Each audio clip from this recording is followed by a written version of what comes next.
to the great city of the south. This is first their to walk destination, which is the Magellan's Cross. Magellan's Cross is located near the Basilica de Santo Niño. They said that the original cross was encased in this wood to protect it from the people who wanted to give souvenir because they believed that the cross was miraculous.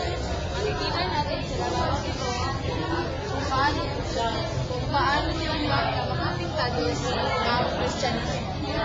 Ito ay pinal Cristol at Jessa Maria.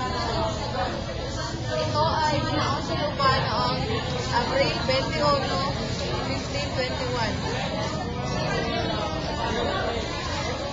So, and now we're going to our next there to walk destination, which is Basilica de Santo Niño.